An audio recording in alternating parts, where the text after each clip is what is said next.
Yo, just watched the game, had to jump in the motor and do a quick reaction. I don't really like doing reactions, but I had to, man, because listen, venue was a bit noisy and whatnot. But listen.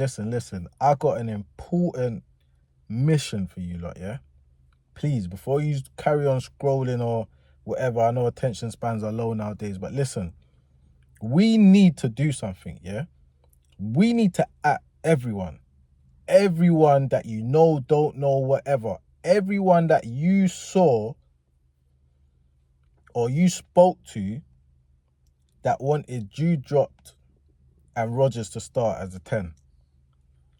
Anyone, even if you just saw them, like, comment it somewhere, if you know them personally, if it was in the group chat, whatever, came up in conversation, if you know or saw or heard anyone, it could be a famous pundit, it don't matter. Please at them. We need to call them out. We got to drag them through the mud. They got to do the walk of shame in the comment section. Have to. Please. Because without Jude, if that happened, yeah, if Jude was dropped, we'd be going home. We would be going home, or we'd be praying for a miracle that we scrape through on a third place basis. I'm telling you. Take away the goal, take away the assist. You see the overall performance level, head and shoulders above. Who else? Because we got our so-called, according to Gary Neville, our only genuine world-class player, Harry Kane. He's there, but he's not a big game player. He doesn't take the game by the scruff of the neck. He hasn't got main character energy, bro.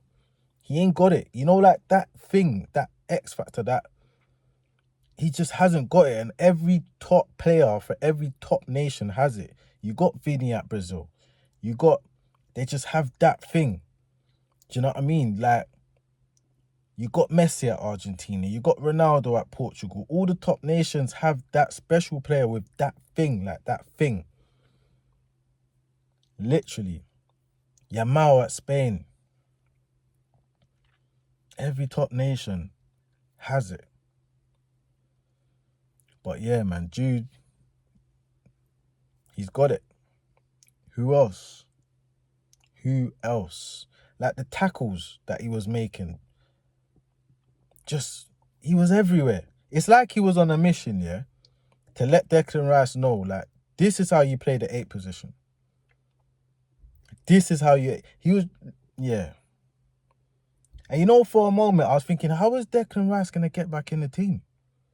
We can't move Jude from that left-sided 8, because when Rice plays, he plays on the left side. Jude plays as a 10, but to the right side to allow space for Rice to operate on the left.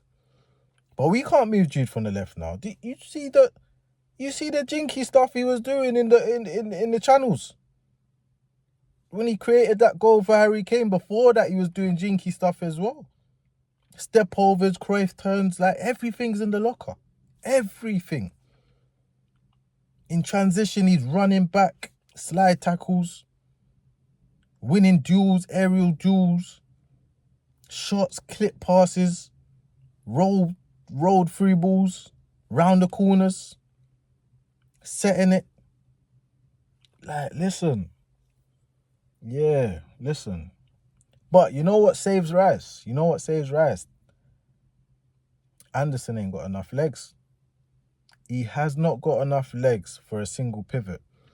And at first, it was a bit baffling to me. I was thinking, why does he keep looking like he's struggling? Like, a lot of the times in transition, even at times when he got there before the Panama attacker, it's like he was on his last limbs, though. Like, he was struggling, like he was in survival mode, like he was pedal to the metal a lot of the times, and he just made it, you know what I mean? A lot of the times, but other times he didn't make it. But I was a bit so much thinking, hang on, what's going on there? Because I rate Anderson, but then I had to remember, he doesn't even play as a single pivot for Nottingham Forest. He's in a double pivot with Sangare. And Sangare is what? 6'2". So what's Sangare? The legs.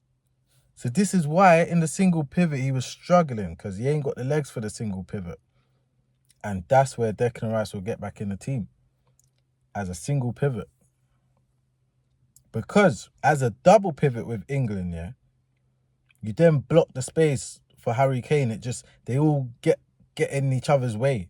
Because then when you've got Bellingham doing the 10, but then you got Harry dropping in, they all get in each other's way. It doesn't flow as nice. So when you have the single pivot now, with the floating 8 to the right, floating 8 to the left, then you've got Harry Kane dropping in. It forms a diamond. Then you've got your wingers running in between. You got when it gets to Harry Kane's feet dropping in, you got your 2 floating 8s running in beyond. It all flows a little bit better. So yeah, for me, Declan, that's how he gets back in as a single pivot. And you can even try, if you want to be conservative, you can put Anderson as the right-sided floating 8, or you could put Maino on the right-sided floating 8. What's going on with Maino anyway? Like, no minutes. You play Ghana, you play Panama, no minutes. I don't understand.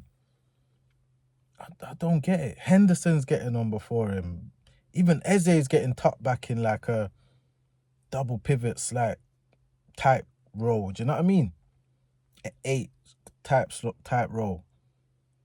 It's weird. I don't get it. Rodgers was disappointing. Again. Rodgers was disappointing. It's good to see Saka out there starting. Saka definitely has to start the next game. And then the managers had a shocker again, though, because you can't make this shit up. Livramento gets injured, out the squad, replaced by a centre-back. Then your number 1 right-back gets injured, hamstring. They're talking about accelerated rehabilitation. What the fuck is that? Accelerated rehab for a hamstring, for a hammy, on an injury-prone player who's had past hamstring issues. No. He's done. Even if he comes back, he's not going to be sprinting. He's going to be aware of listen, he's done. So yeah, your first choice right back now is injured. That's 2. Cool. And your replacement was a centre back. Cool. And he tried to, pull the wool over our eyes by saying, well, yeah, Gerald Konsa, I've seen him play as a right back for Liverpool. He can more than do a job. Cool. So Konsa comes in. He rolls his ankle. Trent must be somewhere in the Maldives or wherever he is. He's in a yacht somewhere in the flipping Atlantic or Pacific. I don't know where he is. Somewhere near the equator. Somewhere nice tropical temperature. You know what I mean? He's somewhere with a glass of red. He's probably thrown that glass of red in the water and said, fuck it, where's the Ray? Let me get some Ray, because, let me get some Ray, yeah? And let me make sure, listen. But the craziest thing is, even if FIFA done a 360 and said, you know what? Like, we've seen the situation. We're going to let you do one more replacement before we head off to these until the knockout rounds. He still wouldn't call up Trent.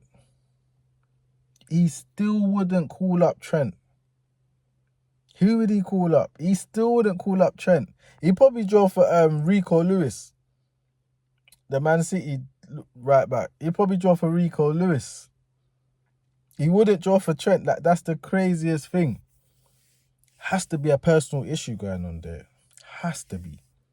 Absolutely has to be. And I can't wait to hear from Trent. I can't wait to find out like what's gone down, because there's some type of personal issue.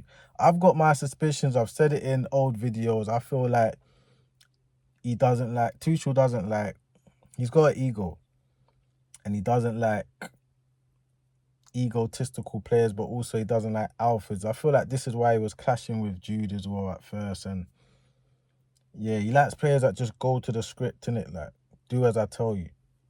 Trent isn't one of those players. Neither is Jude. That's why they were clashing. He isn't one of those players. Yeah, cool, you give me the script, but I'm going to adapt to the script as it plays out. So if the game calls for this, I'm going to give the game that. If the game calls for this, I'm going to give the game that. So yeah, anyway, I'm going to keep this under 10 minutes. And yeah, I'll be back with player ratings and whatnot. But yeah, you lot. Who else?